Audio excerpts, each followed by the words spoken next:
இயேசுவாவின் மனவாட்டி சபை வழங்கும் வாழ்வின் வழி அக்டோபர் மாத மடல் 2024. சத்தியத்தை அறிவீர்கள், சத்தியம் உங்களை விடுதலையாக்கும். அதிசயங்களின் காரணர். எமது அன்பின் நண்பர்களே, ஒருவராய் பெரிய அதிசயங்களை செய்கிற பிதாவை துதித்து அதிசயமானவர் என்ற இன்னொரு நாமத்தையுடைய கர்த்தரும் இரட்சகருமான இயேசுவின் திருநாமத்தில் உங்களை வாழ்த்தி, அதிசயங்களின் காரணர் என்ற தலைப்பில் இச்செய்தி உங்கள் வாழ்விலும் அதிசயங்களை காண செய்யட்டும். உலகம் தட்டையானது, பூமியை சுற்றி சூரியன் சுற்றி கொண்டிருக்கிறது என்று மக்கள் எண்ணிக்கொண்டிருந்த காலம் அது. அது அப்படி இல்லை. சூரியனை சுற்றியே பூமி சுற்றுகிறது. கோள் வடிவமானது, உருண்டையானது, அந்தரவெளியில் ஈர்ப்பு விசையால் தொங்குகிறது என கிறிஸ்துவுக்கு பின் 4ஆம் நூற்றாண்டில் வாழ்ந்த அரிஸ்டோட்டல் முதல் மகலன் கலீலியோ உட்பட 17ஆம் நூற்றாண்டில் வாழ்ந்த சர் ஐசக் நியூட்டன் வரை படிப்படியாக நிரூபித்து காட்டினர். ஆனால் இவர்கள் எல்லாருக்கும் முன்பே,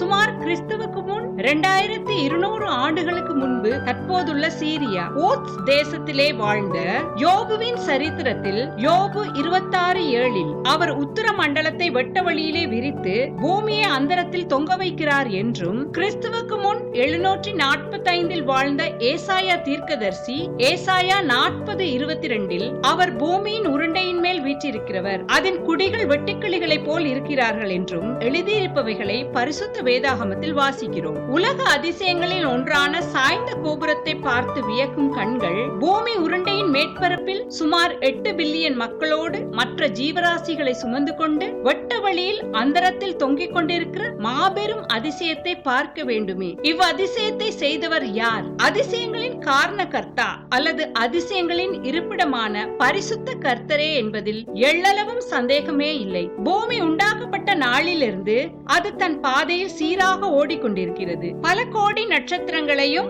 பல கோள்களையும் அண்டவெளியில் அதிசயமானவைகளாக உண்டாக்கியவர் கர்த்தர் என வேதத்தில் எழுதப்பட்டுள்ளது. 3 நாட்கள் தாகத்தோடு பயணித்துக் கொண்டிருந்த இஸ்ரவேல் ஜனங்கள் மாரா என்ற இடத்தில் தண்ணீரை கண்டதும் ஆவலோடு பருக விரும்பிய போது அத்தண்ணீர் கசப்பானதாகவும் குடிப்பதற்கு ஏற்புடையதல்லவென்றும் கண்டனர். யாத்ராகமம் 15:25. மோசே கர்த்தரை நோக்கி கூப்பிட்டான். அப்பொழுது கர்த்தர் மோசேக்கு ஒரு மரத்தை காண்பித்தார். அதை அவன் தண்ணீரில் போட்டவுடனே அது மதுரமான தண்ணீராயிற்று. மாராவின், அதாவது கசப்பின் தண்ணீரை மதுரமாக்கிய அதிசயங்களை நடப்பிக்கிற கர்த்தர் இன்றும் நம் கசப்பான வாழ்வின் அனுபவங்களை மறக்க செய்து எம்மை புதுப்பித்து மதுரமாக மாற்ற வல்லவர்.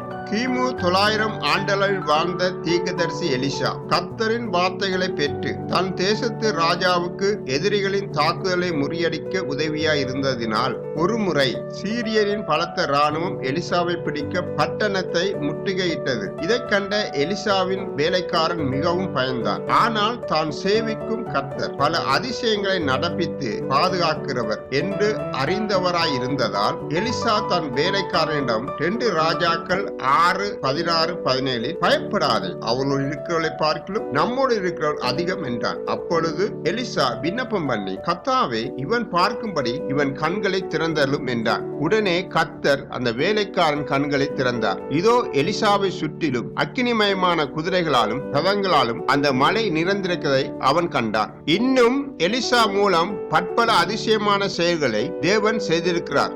மறைமுகமாக கண்களுக்கு தெரியாமல் நாம் அறியா வண்ணம் பல சக்திகள் நம்மை சூழ்ந்திருக்கும் நிலையில் நன்மைக்கும் தீமைக்கும் இடையிலான போராட்டத்தில் நாம் மாட்டிக்கொள்ள நேரிட்டால் அதிசயமான கர்த்தரை அண்டிக் கொள்ளும் போது நமக்கு விரோதமாக மறைவாக எதிர்க்கிற சக்திகள் தீமைகளை மேற்கொள்ள அவர் தம் தூதர்களை அனுப்பி வெற்றி கொள்ள செய்வார் என்று சாதாரண மனிதனால் நம்புவது கடினம். சங்கீதம் 119:18. உமது வேதத்துள்ள அதிசயங்களை நான் பார்க்கும்படிக்கு என் கண்களை திறந்தலும் என்று தாவீது ஜெபித்தது போல நாமும் வேண்டிக் கொள்வோமானால் இவ்வுண்மை புலப்படும். கர்த்தருக்கு பிரியமாய் ஆண்ட எசேக்கியா ராஜா மரணப்படுக்கையில் இருந்த போது கர்த்தரை நோக்கி அழுது விண்ணப்பம் பண்ணிய போது தேவன் ஏசாயா தீர்க்கதரிசி மூலம் ராஜாவுக்கு இன்னும் 15 வருடங்களை கூட்டுவதாக தெரிவிக்க, ராஜாவும் தனக்கு ஒரு அடையாளத்தினால் அதை உறுதிப்படுத்தும்படி கேட்டார். அதற்கு ஏசாயா, கர்த்தர் தாம் சொன்ன வார்த்தையின்படி செய்வார் என்பதற்கு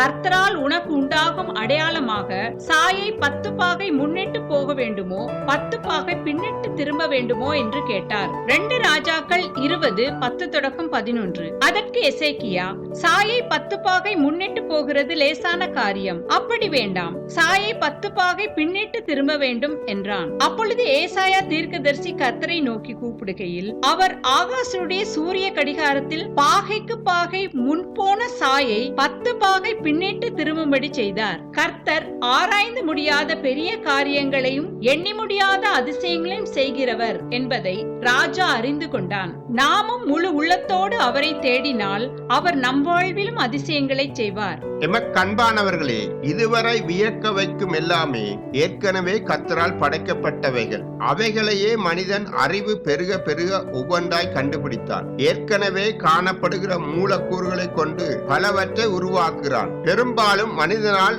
கண்டுபிடிக்கப்பட்டவைகள் அல்லது உருவாக்கப்பட்டவைகள் தீய சக்திகளின் கரங்களில் சிக்கி சமாதானத்தை நிம்மதியை குலைய செய்துள்ளது. பாவத்தின் பிரதிபலிப்பு சீரற்ற அசுத்த வாழ்க்கை முறை, உண்மைக்கு மாறாக பொய் மாயை பெருகியிருக்கிறது. சங்கீதம் 119:27. உமது கட்டளைகளின் வழியை எனக்கு உணர்த்தி அருளும், அப்பொழுது உமது அதிசயங்களை தியானிப்பேன். உலக மக்களுக்காக பாடுபட்டு சிலுவையில் அறையப்பட்டு 3ஆம் நாள் அதிசயமாய் உயிர்த்தெழுந்த ஆண்டவர் இயேசுவாவிடம் உங்களை ஒப்புக்கொடுங்கள். உலகில் தற்போது நடக்கிற சகல காரியங்களையும் பரிசுத்த வேதாகமம் மிக துல்லியமாக தெரிவித்திருக்கிறபடியால் ஆண்டவர் இயேசுவின் வருகை சமீபமென அறிந்து அவரை அண்டிக் கொண்டால் நாம் வஞ்சிக்கப்பட மாட்டோம். கர்த்தர் உங்கள் வாழ்விலும் இரட்சிப்பின் வழிகளை தெரியப்படுத்தும்படிக்கு தொடர்ந்தும் நாங்கள் ஜெபிக்கிறோம். மீண்டும் சந்திப்போம். இப்படிக்கு அன்புடன் யேசுவாவின் மனவாட்டி சபை.